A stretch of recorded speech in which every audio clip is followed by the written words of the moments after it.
I entered a fake marriage out of necessity, but now I'm starting to fall in love with my wife and don't know how to deal with it. Posted by you/Spate. This is all a very complicated and sad situation. About 4 years ago, my wife and partner of 8 years passed away due to complications after the birth of our second son. I was deployed at the time and completely devastated. After flying home, I felt that nothing would ever make me happy again.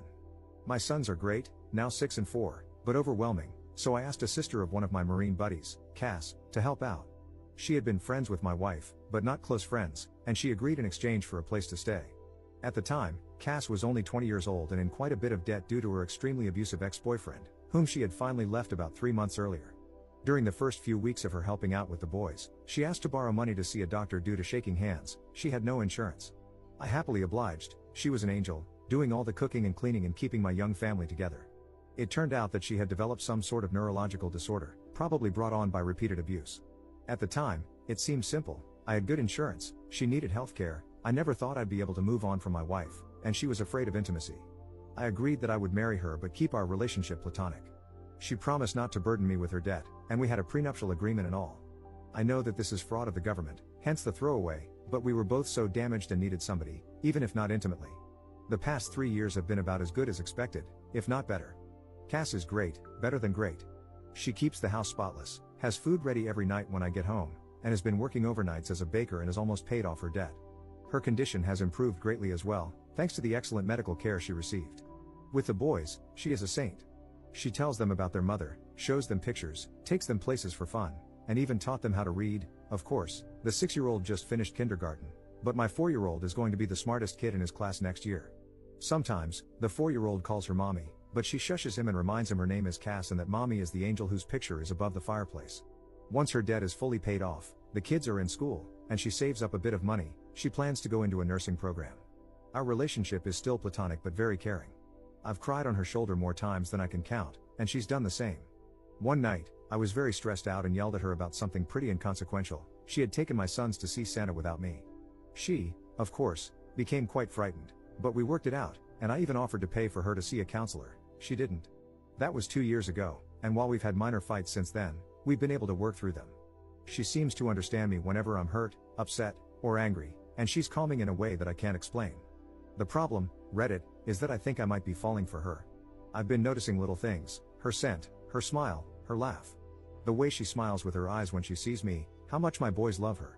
Not to mention that she's gorgeous, hardworking, and one of the strongest people I've ever encountered. A few nights ago, I almost kissed her after we had put the boys to bed, and her hugs goodbye have started lasting a little bit longer. The other day, she was taking a nap in my bed, she was washing her sheets, and I wanted to join her.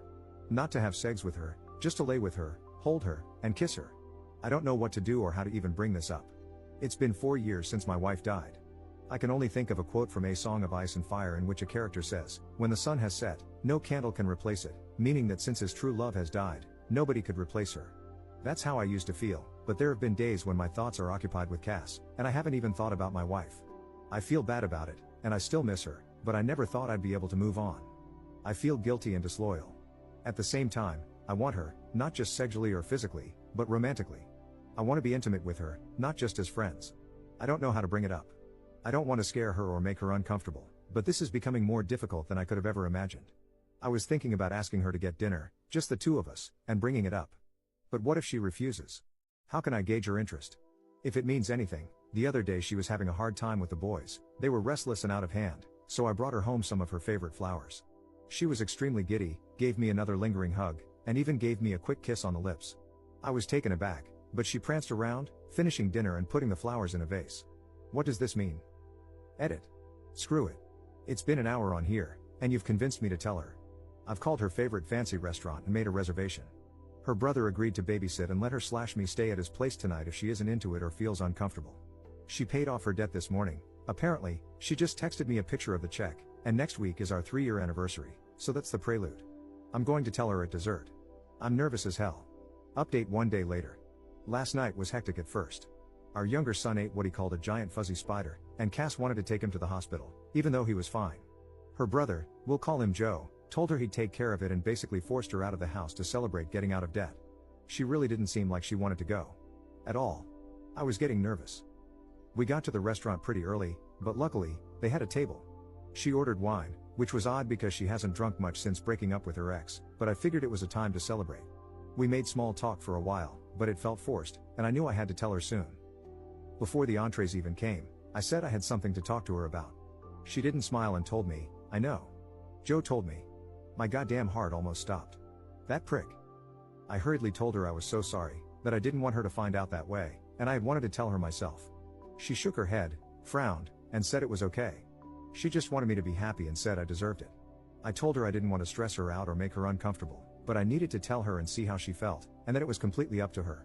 She gave me a look and said that, actually, it was up to me, and I should just do what made me happy. She mentioned she was probably going to move out after her program ended and promised to stay out of the way until then. That's when I realized something was off and asked what the hell Joe had told her. She said he told her I wanted to take her out to dinner to tell her I'd started developing feelings for a girl and wanted to ask her permission to ask this girl out. It was then I realized Joe had set me up for the most climactic pickup line ever to exist. Our entrees came, I had shrimp and pesto gnocchi, and she had crab legs, for you detail lovers, and I explained that, yes, I'd started developing feelings for a girl, I just didn't want it to mess up what we had. She said it wouldn't mess anything up, that she still loved the boys, and that she'd take care of them in the house. I then explained that I wasn't going to ask the girl on a date, though, and she asked incredulously why not. Then I dropped the smoothest line I've ever dropped, because I'm already on a date with her. Right? Thanks, Joe. He must have known about the movie I had planned and really wanted that line. She gave me this look, the same one she gives my sons when they say things like, "I'm going to the mall by myself," or "I have a girlfriend named Tammy." Then she looked away, smiled, shook her head, and asked, "Really?" I nodded and told her I cared about her more than anybody else alive, other than my sons, that I loved our family, and that I'd fallen in love with her. She took a drink of wine, rolled her eyes, and said, "About freaking time, Alex." I'll never forget what happened next. Maybe it was a faux pas, but I leaned across the table and kissed her, spilling her wine. But neither of us cared, and we kissed for about a minute before she told me to get off her before her crab legs got cold. She was joking, but not, you'd have to know her. After leaving the restaurant, we got ice cream, sat around, and kissed some more before heading home. Joe was sitting on our couch watching one of those VH1 dating shows with a crap-eating grin on his face. Cass ran in, screaming at him that he ruined everything and that she was going to have to move in with mom now. We let him believe it for about 5 seconds before bursting into laughter. He shook my hand, told me the boys were sleeping, and left. I picked Cass up, kissed her, and carried her to my room, where we, well, made out for like 2 hours and snuggled the hell out of each other. She isn't ready for anything else but emphasized yet. I'll give her all the time in the world. At one point, the youngest came in because of a nightmare and brought his dog, a golden retriever puppy, claiming the doggy was scared. So, of course, we let him in.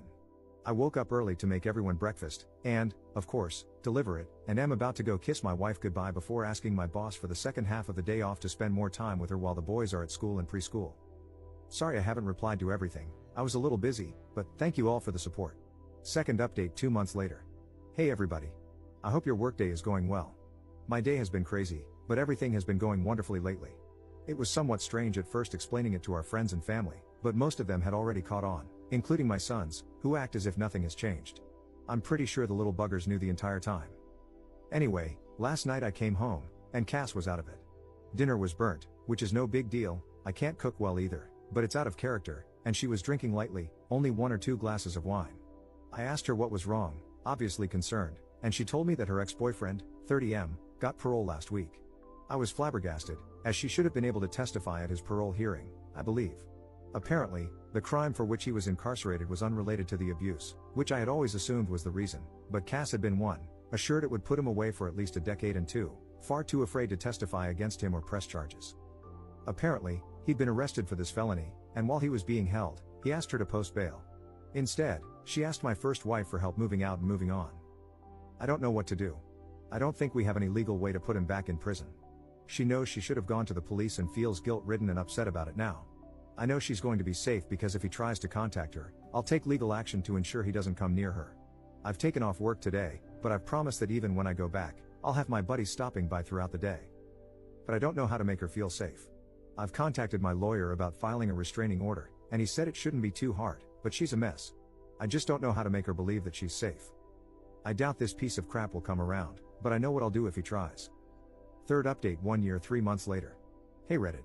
First of all, I'd like to apologize for not keeping you guys updated. I've honestly just been pretty occupied with life lately. Last night, I had trouble sleeping. I was browsing the internet when an article about Reddit popped up, And I thought, I wonder how those nice people are doing. Then I signed in and realized that a lot of you really care about how my life is going with Cass. The answer is, pretty well now. Things got tough for a while when her ex was released from prison last year, though. She was so afraid that he'd contact her. Until he did. I remember that night like it was 5 minutes ago. Somebody rang our doorbell, and the oldest son answered. He asked for Cass. She told the boys to go upstairs, gave me a look, and I knew. But she didn't look scared. The crapstain apologized, begged for forgiveness, and asked for a second chance. She was so brave. I wanted to kill him, but she told him no and asked him to leave. He did, and he tried to contact her a few more times before we got an order of protection against him. Last I heard, he moved upstate to live with his dad or something. Around this time, her brother Joe also got into a really bad car accident and ended up having to move in with us for a while. He's a great guy and one of my best friends, so we didn't mind, but it was a stressful time. About 7 months ago, we finally, consummated our marriage, I guess you could say. The boys are doing great and are really happy. Cass got a pretty good job, although I think she's working too much overtime, and loves it. We're expecting our first child in February and couldn't be more excited. You could say that life is pretty good. Fourth update 7 months later. It's a girl. Sorry for not updating, it was a pretty rough pregnancy, and Cass has put her foot down about wanting more. I guess 3 is enough, but everything turned out great. Little Therese was 21 inches and 9 pounds at birth, and as bald as I am. She's way easier than the boys were, she hardly ever cries and is the most photogenic baby ever. Our youngest son is completely smitten and always tries to help, it's less cute than you'd think. Joe is also doing okay.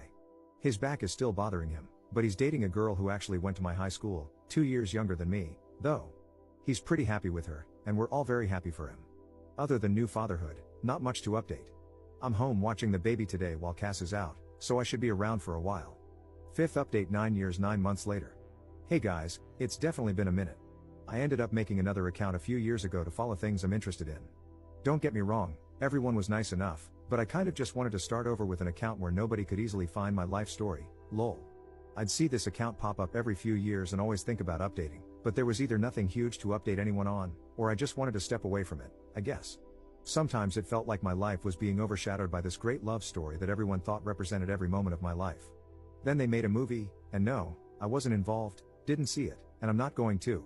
I guess the happy updates are that we did end up having another baby, unplanned, but we love him so much. I had kind of put off getting a vasectomy but took care of that right after. Cass finished school and has a great job where she's moved up a lot, actually. I got out of the military and have been working a civilian job. Our dog passed 3 years ago, but we got another puppy a few months ago. The older boys are doing great in high school and sports, they both made varsity their freshman year and are so kind. Our younger two are also doing great, happy and healthy. I got a new job during COVID and love it. Her condition continued to improve and is now completely managed with therapy and medication. The bad updates, I'll start with the worst one, which is that Cass's brother passed away 4 years ago. He got into some trouble about a decade ago and never really got himself back together. We were both devastated. It felt like everything went gray in our lives, and we were struggling to stay afloat emotionally, if that makes sense. I threw myself into work and one of my hobbies, and she became severely depressed, even quitting her own hobby to focus on work and the kids. After a while, we were basically just roommates raising kids together. I don't know. Hindsight is 20/20, and I think we just didn't focus on each other because we were too focused on ourselves. About 7 months ago, I asked for a separation and moved out. She was devastated and didn't agree with it at first, but eventually, she accepted it. I didn't cheat on her, but I definitely saw how other marriages in our friend group worked and realized that she barely asked me about my day, my hobbies, or anything anymore. Everything we talked about was bills, kids, or adult responsibilities, not the fun things we used to do even when we had kids. I found myself talking more to friends about my feelings and hobbies than I was to her. One of those friends was a woman, but it was just talking, nothing physical. Even looking back, I don't think it rose to the level of an emotional affair, but I also know I was more excited to talk to this woman at one point than I was to Cass. I know all marriages have mountains and valleys, but this valley felt endless. I reasoned that we'd had a great almost 15 years, and nobody could take that away from us, but we deserve to be happy. I've dated a little here and there, but nothing serious. My 2 older boys stopped talking to me when we separated and wouldn't come over. I know Cass has tried to encourage them to visit, but they're stubborn. I think they blame me. She says she hasn't told them anything, but I don't know. The younger ones were coming over every other weekend and whenever I asked them to. Around September, I realized I'd made a huge mistake. Unfortunately, around that same time, I found out she'd started seeing someone else, a woman she used to work with. I felt like I'd completely ruined my life and went to a dark place. I was drinking a lot, both alone and at bars when I didn't have my kids. There were a few incidents where we fought, really fought. Sometimes she wouldn't let me talk to the kids, saying she knew I'd been drinking, which hadn't been an issue when we were together. I got mad and said some things I now regret. I quit drinking around the holidays, about a week before Christmas. It was hard with all the parties, but I'm glad I did. Since then, I've been asking for more time with the kids and trying to reach out to my older two. Now, my younger kids come over almost half the time, and my second oldest sometimes joins them. The oldest was nice to me when I came over for the holidays, but he doesn't answer my calls or texts. The kids and I are all in individual therapy. I'm not sure where to go from here. I asked Cass if she wanted me to take the kids for Valentine's Day, but she said she didn't have plans. She ended things with her girlfriend a few weeks ago. I kind of joked that we could hang out since we'd both be alone, but I don't think she realized I was serious. I was, and still am. I can see things more clearly now that I've been sober for a month. Not 100%, but I know I wasn't a full-blown alcoholic. Still, binge drinking is just as bad. I'll have 1 or 2 beers socially now, but no more, and I never drink alone. There's no alcohol in my apartment. The reason I don't know where to go from here is that she's so happy right now. She looks happier and seems happier than she was when we were together. Even though she and her girlfriend broke up, she's happy. I wonder if I was holding her down. A few months ago, she told me she wasn't interested in divorcing, or at least, she wasn't going to file. She said she'd appreciate a heads up if I did because she'd want to work with me. I don't want to get divorced. I don't want to be separated. I don't want to live in this stupid apartment anymore without my kids or my wife. I don't think it's an easy fix where I can just take her out to dinner and tell her how I feel. I've thought about asking her to join a therapy session with me, or even suggesting couples counseling, but every time I want to ask, I hesitate. I guess I'm afraid of her saying no. Now that she's single and I'm sober, I think she'd be more likely to say yes, but if she doesn't, I'd be crushed.